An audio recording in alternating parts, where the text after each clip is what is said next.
Every time I'd leave my house to go do a talk wearing a tie, my kids would say to me, "Hey, Dad, you're going to do a talk today you don't know anything about, right?" And I go, "Yeah." Because I always told them I wear a tie when I don't know what I'm talking about, because that way people think I know what I'm talking about, or at least look like it. So I'm wearing the tie, so you already know where I'm going with this. Number two I have to say is I would never throw an ICRP report into a landfill, the garbage. I use it to start fires with and make greenhouse gases. So, all right, can I have my first slide? And the other thing is, yeah, how come I'm the only one that didn't get a chance to talk here? That sends a message to me. Don't you? So I've been on thinking. So I'm Doug Borum. I work for the Northern Ontario School of Medicine. I'm a professor there. I also work for Bruce Power. I'm their principal scientist, and we're opening a new innovation institute, Nuclear Innovation Institute, where I'll be director of health and environment. I put this slide up first because this is a picture of a radiation scientist. This picture was drawn by a person in grade 7. Okay, so you ask a person in grade 7, what does a radiation scientist look like? That's what you're going to get. Okay?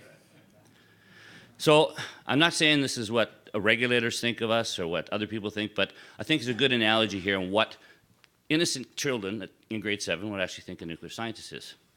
We take the nuclear scientists and the kids and put them together and take them to a lab and show them what a nuclear scientist does and what they are.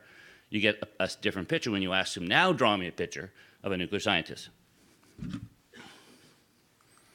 There's before and there's after, okay? So an innocent child who's taught and educated something about radiation can actually change their opinion, and they're not biased. And it's the same as going on in this room. We have our opinions, and we're very biased, and we have lots of confirmational bias in this room. But I still think there's hope as we go forward to actually educate regulators, the public, and others to change their drawing from that to that. Here's another one before. I put this on because I think I know someone that looks like this, and I like the green spew coming out, right? After picture, there you go. So see how things change when you're not biased already, okay?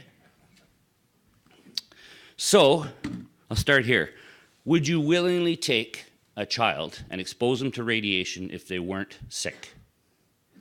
These are my kids, and the answer is I did, because I've read a lot of literature, I've done a lot of research, and I've been doing this for 30 years, and I know the radiation I'm exposing my kids to in this picture is absolutely harmless, 0, okay? This is Harry and Roberta 10 years ago, and there was a snow day in Canada, which meant I was stuck with the kids. They don't go to school, they close the schools, I'm stuck with the kids. I got to bring them to McMaster University. So I volunteered them to get irradiated. Now when they told their teacher this the next day, she was mortified, but nonetheless, they got irradiated. And so why would I do that? What is the benefits of that? If there's no risk, what are the benefits? Well, one benefit is I got free babysitting for an hour while I went to a meeting, because it took an hour to scan them both. Number 2 is I got a measure of their bone density, because it's important to understand how bones develop. And number 3, they were part of a study looking at normal bone development in young children, because it's hard to get people to volunteer normal children to get a bone scan, because they're giving radiation to a perfectly healthy individual. So I had no issues with this, because I believe and I know that this dose is harmless. And it's something like 4 bananas worth of dose. When you explain it to people in that context, they can say, well, okay, it's 4 bananas worth of dose. The other thing, when you do this kind of stuff with radiation, you can get extra added value out of it. For example, not only did they do my kids, I insisted if they do my kids, they do my wife and I. And that afforded me the opportunity to make a Christmas card. Now, there's one thing about this is that if you look at it, it mortified my mother and mortified a lot of people, because they thought we were dead or something, but it didn't matter. If you looked at the bone scans of my children, they were perfectly normal. They're within the normal range of all the other children. Unfortunately, the guy in the end that says, Doug, if you looked at my bone scan, there was a big problem with it. Never volunteer for something you don't want to know the answer to. And I've done that a lot at McMaster. And what happened was, I asked them, where am I on the scale? X, Y axis. I'm up somewhere where the title was. I'm not even on the thing in terms of bone density. I said, well, what does that mean? Don't know, never seen it before. So the only thing I can come up with is it has to do with the amount of Chardonnay I drink. That's the only thing I can think of. All right, so in 1961, we started building this nuclear reactor called a CANDU reactor. This could be me, it could be my parents. Actually, that wouldn't be my parents. My dad was in Elliott Lake mining uranium at the time to make the fuel to run our CANDU reactors. My dad actually died of lung cancer, being a uranium miner. And people ask me a lot of times, why are you into this business of radiation biology? Well, I'm in it because I want to understand what went on with the risk of cancer, with the risk of mining, and things like that. On the same note, understanding the risk to my dad, I was living in Elliott Lake. It's radioactive. The basement was full of radon. We had a guy come in and measure the radon and say, whatever you do, don't spend more than 2 hours a week in this basement because it's very high levels. And it's back in the 70s or 60s. So that night I'm sitting at the table and I'm a little kid, you know, I'm 7 or 8 years old. And I go to Mom, but what does he mean by like 2 hours? Don't be down there more than 2 hours. Because my bedroom's down there and I've been down there like every night, all night long for most of my life. So I'm thinking, we got a problem now. So I work for Bruce Power. This is the nuclear site, largest nuclear power station in the world. The thing I want to point out is the reason that we have this facility here is because the government invested in clean nuclear energy in Ontario, and they're still continuing to invest in it, except this investment is a private company, Bruce Power, and they will be providing electricity out to 2065 now for Ontario. They're investing about $15 billion, and it's important for me to come to these meetings so I can keep learning about where we are going with these regulations and how we're going to try and keep people interested and not worried about nuclear power. I took this screenshot today on my computer.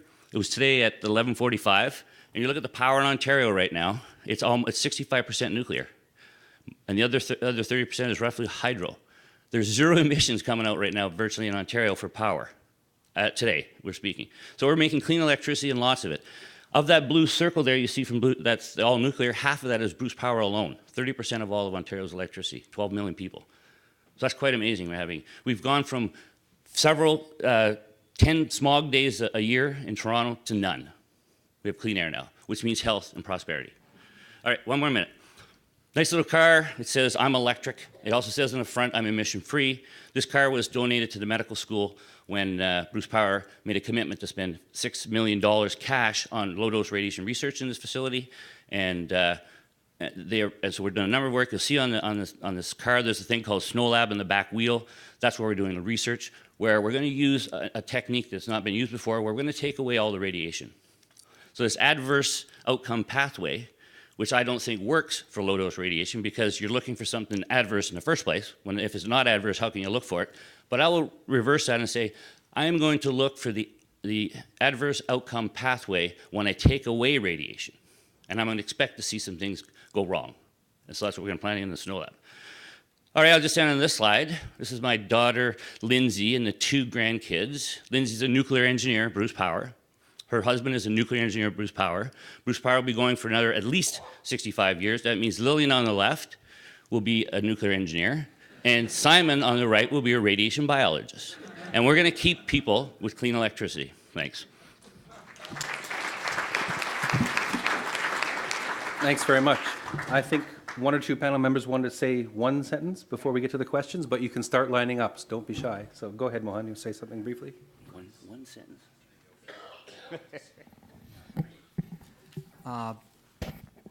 With regard to the policy of ICRP using L&T for radiation protection, the part you say for radiation protection gets lost. So L&T is only what is heard, and then L&T means fear, and the smallest amount of radiation is feared. That leads to over-conservatism, and that causes all the harm that we heard of this morning in Fukushima, and therefore the root cause, the L&T model, should be removed from the statement. Thanks, Mohan. And you want to say just a very brief word, Barry? So go ahead, and then we're going to questions. 5 minutes, please. About 5 minutes? I don't really want to talk about my career, but I think that it's relevant because the early part of my career was to assess epidemiological studies for use in quantitative health risk assessments in support of setting permissible exposure limits for workers exposed to carcinogens at OSHA and for the public at the Environmental Protection Agency. I also did the same kind of work in the private sector after leaving each federal agency. So in total, I've evaluated over 200 epidemiological studies for use in risk assessment in support of health regulations. The key lesson, and that's really the take-home message here, is that one must examine the weight of evidence, including understanding the concept of statistical power, which is related to sample size, and the strength of the agent, whether it's a chemical or radiation, its ability to produce cancer. In addition, one must not forget about biological plausibility, because if you're studying formaldehyde, you might expect to see something going on in the nasal sinuses. And in fact, you do.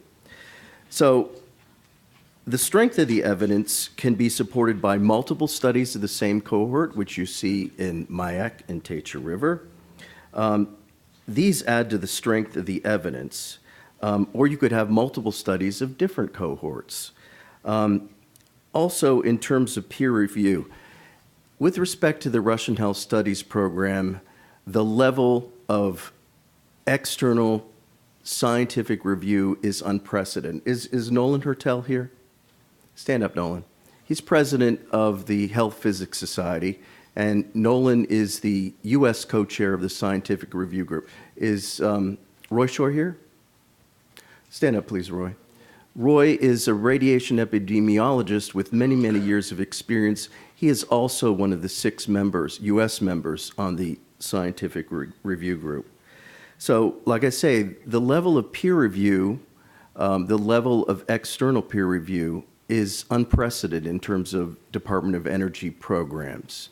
And this is required by our international agreement with the Russian government. So every 6 months, the researchers submit semi-annual technical progress reports. They're submitted to the SRG members, and then the SRG members provide written feedback for comments, corrective actions, whatever. And I think this is essential that these studies are reviewed carefully before they're submitted to journals where they undergo another peer review. So that's all I wanted to say, was that it's really important that these studies are carefully reviewed at multiple levels. Thank you. Thanks, Barry. And I think that sets the tone very well, these 3 introductory remarks. I count 7 people asking questions in just over half an hour. That's 4 minutes each. If you ask a long question, there will be no time for an answer. So please, go ahead. Question for you, Chris, actually. Please. You used the word protection and you used the word risk. Those are both biased terms. Why do you not talk about benefit? And, why protection? From what? From radiation. But, I'm a little flippant. You're right. ICRP doesn't talk about benefit enough, and I think this is something that needs to be talked about more. I'm not sure if it's ICRP's job to promote the benefits, but we should acknowledge them, and we do a little bit. But we know the benefits of our radiation in medicine. Many people agree with benefits of nuclear power, not all, industry and so on. But I think it's not RCRP's job to promote these benefits, to acknowledge them, yes, but it's other organizations' job to promote benefits, the Health Physics Society, the industry, maybe even IAEA, they promote nuclear power, and so on. So maybe we should acknowledge them a little bit more at ICRP, but we shouldn't be really promoting them. We're really about the protection side of the equation, although you have to look at both sides. I agree with you. Yep. Protection is your last name. It certainly is.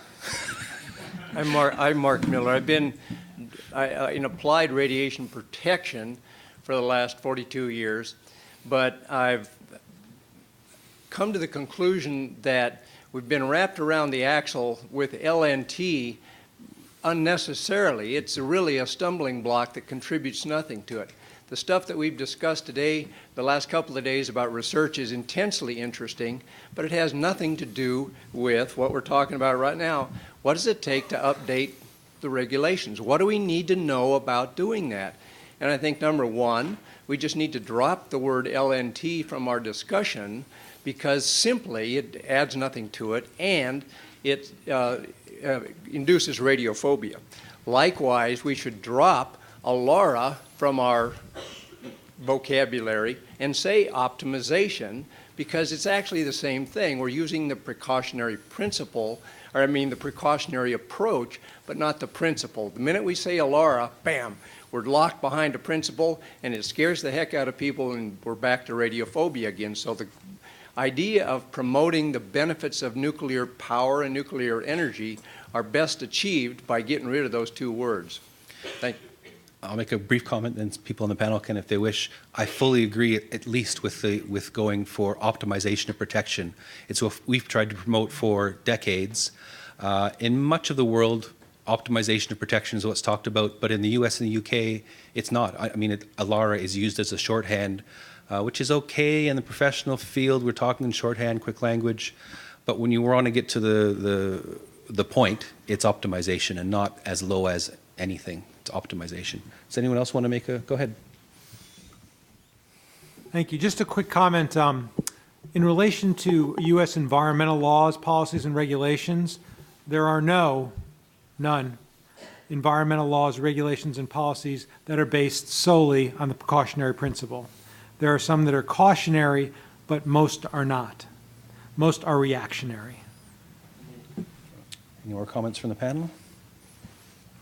Next question, please. I'm Jerry Thomas. I work in Imperial College, and I also run the Chernobyl Tissue Bank, and I've spent the last 7 years helping the Japanese out with some of the risk communications around Fukushima. I want to answer the one question that Gail has shoved me up here to answer. There are no biomarkers that stand up for radiation-induced thyroid cancer, and I doubt whether any of the other ones actually do in other cancers. I work mainly in oncology, and the degree of certainty we have to have about biomarkers in oncology means that most of them never actually make it to clinical usage. And I think we need to put the same degree of rigour to the studies when we look for biomarkers for radiation. The other comment I'd like to make was to Nick. I totally agree with everything that you have said, but you said about engaging with the media. I have to say that Fukushima ended up with me sitting on loads of media couches, and still today, the day before I came out here, I was talking to the Australian media. I think it is important to engage with the media, and I think we should do it before there is another problem, or because there might be a problem in one of the sites that we're clearing up. We need to engage far more and tell the positive aspects of nuclear, and it's something that I said at the World Nuclear Association meeting recently as well. There is loads of crap on the internet. You don't actually see the real story. You don't, because we don't do that.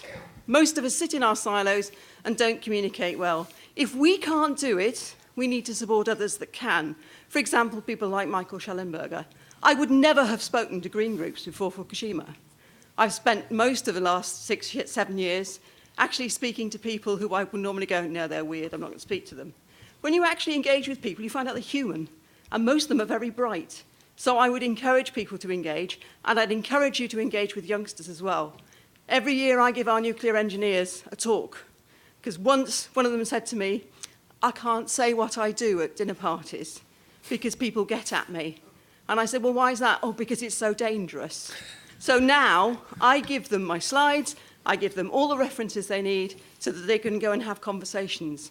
Our nuclear engineers are now going down the pub and talking about it, which is really important. Let's have a quick reaction from the panel, a brief, just a word. Yeah? Can I say quickly, I think it is possible to work with the media sensibly. I've been out doing documentaries with the BBC in Bosnia and Kosovo with depleted uranium and spent 2 weeks with the BBC there, and the reporting and the programme was quite balanced. I think when I worked with the Litvinenko thing, the coverage again was quite balanced.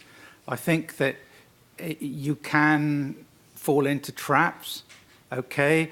I also am on the advisory group for the Veterans Project in the United Kingdom, and there we had a startup meeting which the press was invited to, and the messaging which came out from that was completely uncontrolled and completely wrong.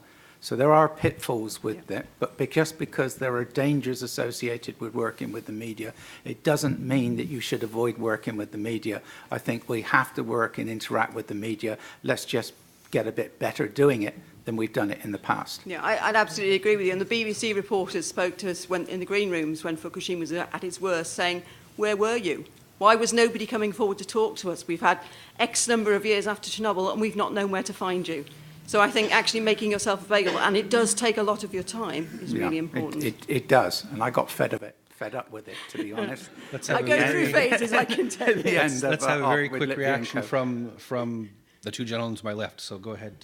Yeah, so when Atomic Energy of Canada was had a large outreach program, one of the things that really worked with respect to the media was they ran regular workshops and educational programs for journalist students in first-year university. And they learned about it firsthand before they went out and became journalists. That really worked well. And they had a number of other projects. I just wanted to follow up because we did start on this discussion in the last panel, and one of the comments was, should you say, is it safe? And I think you heard both yes and no. So I did want to reference that I thought one of our panelists, Tom, had a very good response to this question, and I thought also Doug implicitly used this, and that is, would you let your children do? Would you do? And I think I've done a fair number of media interviews, and every time I've done one, I've always been asked that question. So if you are going to work with the media, be ready to answer that question. Yeah. Whether you answer it yes or no, that's up to you, but be ready to answer it. I got that from the Australian crew, and they said, I don't like to use the word safe, because safe is a value judgment, and my values may not be yours. So very briefly, Mohan, I want to get to the end of the line if we can. Yep. I think our outreach to the media is good, but I think we should encourage the nuclear power industry to advertise in the media, explaining that nuclear power is safe and it's the safest mode of power. We don't see that advertisement. If you use that word safe, you've lost the argument. Okay. You're up, Tony. Keep it brief so we can get to the end of the line. I was going to ask a different question, but we got talking about media. While I was working at DOE as the low-dose program, we decided we need to work with the media. So we rounded up a bunch of our scientists, took them up, routed a bunch of the editors and media people in the Washington, D.C. area, got them all together, had the scientists give them all this wonderful information. They said, oh, I can't get any of that past my editor. If you're trying to tell me that it's a little safer than we thought it was, forget it. If you tell me that we found something new, epigenetics maybe or something, then we'll have front page. So that was my one experience there. What I wanted to do is ask Dr. Kolkoff a question. I liked your graph there where you said it was interest on one axis. That's funding. That's not interest. That's how many dollars you put in there. And as the dollars go down, the interest goes down. The dollars go up, the interest goes up. So I was a little disturbed by that. But the other thing, you said that it started going down because of the complexity. I don't agree with that at all. Man, the complexity was going up, and we were just getting to where we were starting to solve some problems. It was internal fighting. It was personalities. It was a lot of things, but it surely wasn't complexity that killed the low-dose program of the Department of Energy. Do you want to go ahead and comment? React? Yes, thank you for your comment. I think part of the complexity is the scattered nature of the effort, because so many academic laboratories were involved with their own agendas, resulting in the very scattered image that I was shown with all these red blocks, addressing various questions not necessarily related to each other, and the difficulties putting all this information together.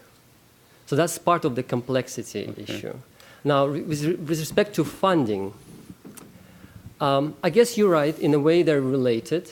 However, if you notice, the funding of the DOE program ran past the new trend of the decline. And I was conscious when I was putting that there, because I think the field itself, regardless of the funding, exhausted itself and reached its plateau, its ability to resolve those scientific questions, unfortunately. If you want to talk about that more, do it in the Well, corridor. I just want to add one sentence to that. When you say complexity, I would say lack of direction. I think maybe that the DOE low-dose program wasn't focused quite as well as it should have been, and that might have been one of its demise. I agree. Next question. Thank you. I wanted to address the use of the word low in Alaga. If I cross the street, I see where there's something coming, and I don't wait until I can see no cars at all. I just want to travel safely across, and in fact, I will go across when the risk is as high as I consider to be safe. Otherwise, I stay on the pavement and wait. So shouldn't the principle not be as low as reasonably achievable, because we don't look at that with any other kind of risk? It should be as high as is safe. And safe relative to the other things that we have to be safe So about. a brief reaction? Yep. Go ahead, yeah. Yeah, yep. I think you gave an excellent example of how individuals make decisions factoring in risks.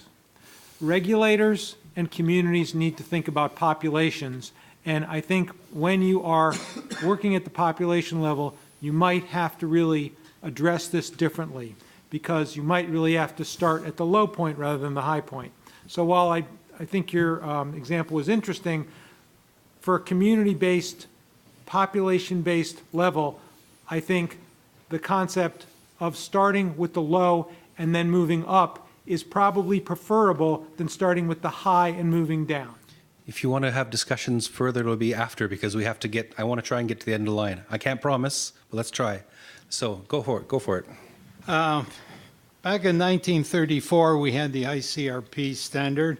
It was based on tolerance dose, and it was just fine. People were healthy. The workers, radiologists were just fine. Then the ICRP changed in 1950s to the LNT idea because of scientific misconduct by the NAS. We need to go back to where we were now that we've recognized this misconduct. Let's go back to 1934 ICRP, which was based on the tolerance dose, and the limit was 0.2 rad per day, 70 rad per year. That's the solution to this problem. We recognize the misconduct. Let's go back to where we were. It was just fine then. I'll be unfair and offer a quick comment on that. Can I make a comment as well, please? Sure. In 1934, no one knew that radiation caused cancer. In 1950, we start to understand it. We can argue that. Go ahead. I just want to quickly say, look, one of the alternatives way of doing it is the way the World Health Organization commonly uses it for like drinking water, chemical toxicity of drinking water. You may, sorry, I can't get that any closer. Oops, come back. No, what I'm saying is what they could do is they could turn around and say, what's the lowest observed adverse effect level? And you would come up with, say, 100 milligrays. The WHO would then divide that by a factor of 10 to give an indication of where the no observable adverse effect level is, and then they would have another factor of 10 for the public. You would then end up with a dose limit of 1 millisievert, which is exactly where you are now. The difficulty is I think you'd have a hell of a job justifying the occupational dose limits if we started working with that type of regime. They put in a factor of safety of 100 when they had the first evidence of where harm was occurring. Do you remember that? It was Buttinger, or whatever his name was, 1924. He had a basis for establishing the harm level of harm, and he put in a factor of safety of 100. So let's Saying that what we had then was just fine, and we need to go back there. let's go to the next question, please. Over the last few days, we've heard a lot of science and we've heard a lot of opinions. What we've heard very little of is specific suggestions for what our problems are and what are we asking to be changed. I actually appreciate the last comment because he offered a specific suggestion that is now up for debate, and we can discuss that and decide whether we like that idea or not. So my question for the panel is, knowing all the intelligence and experience we have in the room, as well as ICRP having a presence here, what suggestions can we put out for debate? Anyone want to tackle that one? Go ahead. Yeah, we can get an entree here. I tried to do this, but I guess I wasn't as effective as communicator as I thought I was. I think the most important thing from my perspective is to create a level playing field so that radiobiology and radioepidemiology have a way to influence setting regulations, setting levels. My suggestion was that we evolve risk assessment to allow us to do that. I also want to just point out that the laws, regulations, and policies in the U.S. are exceedingly complex. And we have to think about this change as a series of scalpel cuts and not a cudgel, because that is not going to get us, it's not going to get anybody where they want to be. Thanks. Anyone else want to say a brief word? Yeah. The question we need to decide is whether low radiation doses cause harm or benefit. That's both cannot be right, so we need to decide what it is. And that can be done not through discussion like this, because everybody says their own opinion or their own data, but we need to have a debate where each person presents or each side presents, say, 10 of their top evidences, and then we argue for about each evidence, and then decide which stands scrutiny. That should be done, asking each side to present 10 ideas, and then we can say we can rule out one of them, because both of them cannot be correct. They are opposing ideas. I think if you want to go for the media and you want to, somebody said if you went there and said, look, there are no effects, the media wouldn't be interested. If you turn that on its face and say, look at the lost opportunity costs because of the billions of dollars which we're spending, or pounds, on needlessly on things, then I think the media would immediately be interested, and they would show pictures of hospitals which couldn't afford a CT scanner and things like this, and saying this is a consequence. And that's exactly what the Brexiteers did in the United Kingdom when they were trying to persuade people to leave the European Union in the EU. They said that we're paying all this money which could go to the National Health Service. Sorry. Thanks, Nick. Very brief. Very brief comment. Technical committees of ICRP, ANSCARE, and other groups are largely perceived as closed clubs by imitation. So one thing we could do is to change the mechanism those committees are formed, so that this discussion is transferred to those platforms, and it would become their job to decide on mechanism, on how to proceed to change in the system. I think that's one particular step that could be taken. Good, thanks. Good comment. Next question, please. Okay, thank you. My name is Rosa Sardella. I work for the Swiss nuclear regulators. Thank you for the interesting discussion up to this point. My problem, if I may say so, is the consequences of this LNT in the ICRP model of radiation protection, especially the different exposure situations. We have the existing exposure situation, okay, then we have the planned, and then we have the emergency exposure situation. What is, for me, a little bit an alien in this system are the potential exposure situations. They belong to the planned, but actually they are not planned, and they have a probability of occurrence, maybe, because this potential exposure situation, at least in our implementation, are the demonstration that the nuclear power plant or the nuclear facility can be safely or can cope safely with the design basis accident. Today in the morning we heard our job as health physicists is to take care of imaginary people with very exaggerated or over-conservative health effects. And my problem for the potential exposure situation is not only it is imaginary people, not only is maybe over-conservative health effects, but it's also probably never happening.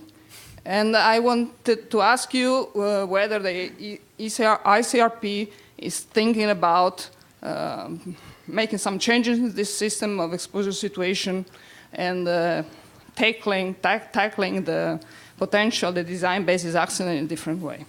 Thank you. Yeah, I'll only give a brief answer, but earlier publications of ICRP talked about potential exposure, but not more recent ones. I think, though, only because we didn't have much new to say. And we're not planning on any changes in the next couple of years on fundamentals of the system of protection. However, it's been 11 years since the last recommendations came out and about 20 years since we started talking about new recommendations.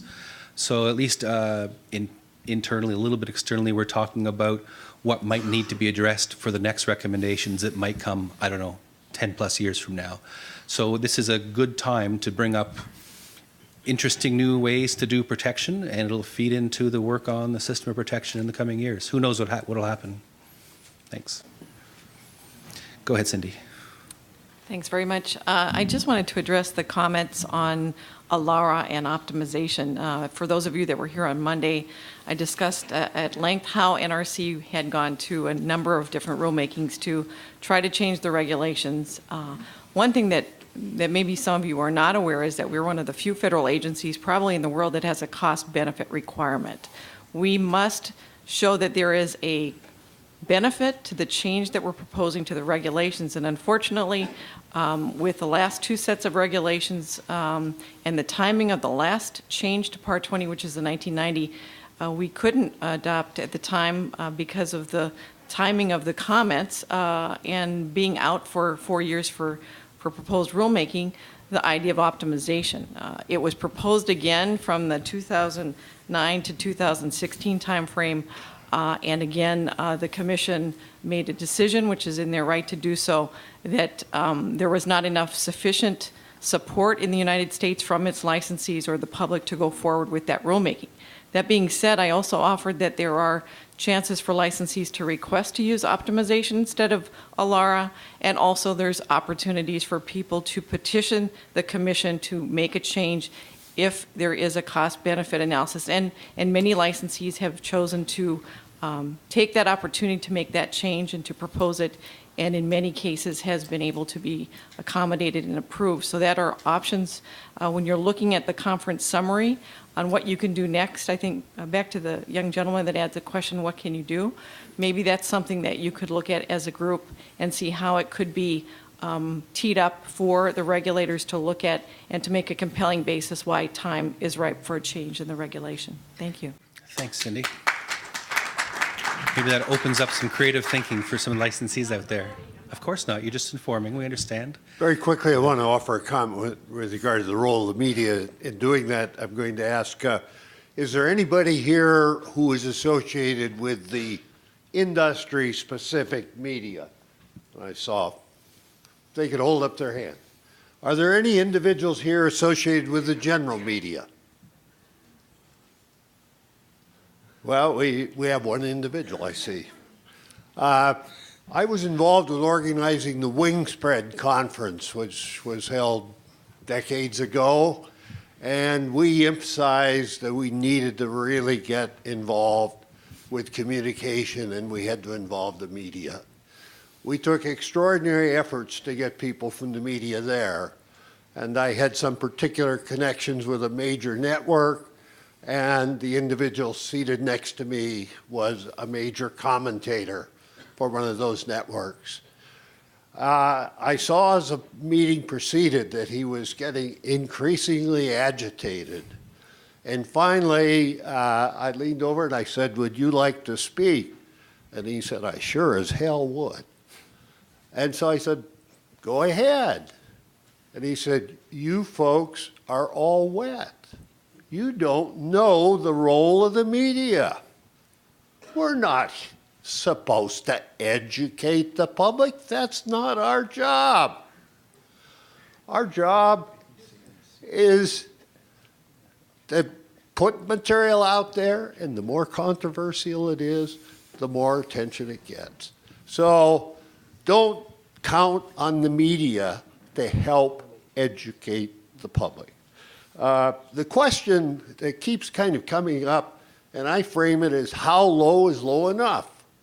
And I've used that in several papers, none of them having to do with radiation.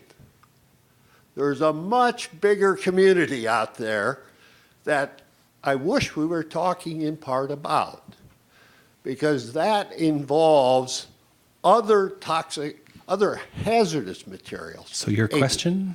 Well, the question really, I want to frame this, how low is low enough? And in part, I think there's an overreaction. I've sat on numerous advisory committees. Point to me where in the standard or guidance that is put forth by an agency, the words LNT are used. So, Anybody know that, or anybody in the audience? I just want to reflect that the first conference I ever went to when I got in this field a little more than 30 years ago was How Safe is Safe? But does anyone want to answer the question immediately now? I mean, it's a good point, but I'm not sure there's an answer. Oh, go ahead. You're brave. Thank you. I think the answer to your question depends whether LNT is there or not. Because the value of how low is low enough will change depending on the LNT. And I think LNT plus ALARA plus human psychology and neurobiology equals to what we have now. And I want to hypothesize that if we have a situation where it's ALARA plus human psychology, human neurobiology, we'll have a different situation. So I've advised high-level people. Get the last few speakers. I would just want to emphasize this one point. Very short, very short. ICRP, NCRP are guidance organizations. They do not set standards. They do not set regulations. The people who do those in the USA as a democracy are those individuals appointed by the president with the consent of the Senate, and they are called on to make those judgments. You're right. So hopefully, if we're very brief, we can get to the end of the line that keeps expanding, but briefly, please, go ahead. Hello, I'm John Shanahan. I'm a civil engineer, and I volunteer my time for the last 10 plus years with an organization called Environmentalists for Nuclear. It was started by Bruno Combi in Paris, and I represent the organization in the United States. And so I look at the practical goals for the world today, not the very interesting arguments about LNT and biological response. And the first, I have 6 points, real brief, with a question at the end. The first point observation was that the Free Market Foundation, anybody know the Free Market Foundation in South Africa? You better make your 6 points quickly. Okay. Well, the point that they made today in their newsletter was that the middle class is growing, and it's growing by far faster than I thought. And the point with that is, with the growth of the middle class, you need reliable energy. And that comes best in the long term with nuclear power. The second point that we're here today to talk about LNT and collective dose, which I, as a civil engineer, get very sick of listening to the proposals for that. The third thing we're talking about with people like Jerry Cutler, biological response. And those are the two things that this meeting is focusing on. But there are 3 points that I think are a lot bigger, and I'm asking you to look at in the future. The next thing is the horrific truth of where is the nuclear industry today? It's dead in the United States, and it's close to dead with the wonderful program in France, because they have gone too far with safety, and the costs are very high. Maybe you can get to your question, or we'll run out of time. Well, my question, let me make one more point, and that is the point that where we work is with the public. We have connections with the public in 120 countries. How is the world, how is this organization going to really answer the questions for the real questions the public has? And the final point is that in the game, the human game in the world today, is that some countries want other countries to have less energy. And that's where the United States is ending up. Europe's in about a turmoil. My question to all of you is, are you going to work on these bigger questions of getting the nuclear industry going again by getting the regulatory agencies working more efficiently? Or is this organization, the ANS and Health Physics Society, just going to focus on LNT and biological response? It's a good question, but I think we'll let it hang in the air. And maybe as we start the next session, just after the very short break, I expect it might be taken up. If you have 10 seconds of something to say, you can say it, but we probably can't answer a question. And that's it. Okay, well, I'd like to answer the question that was actually posed, or the challenge was posed by Roger, which was saying how safe, when something is safe enough.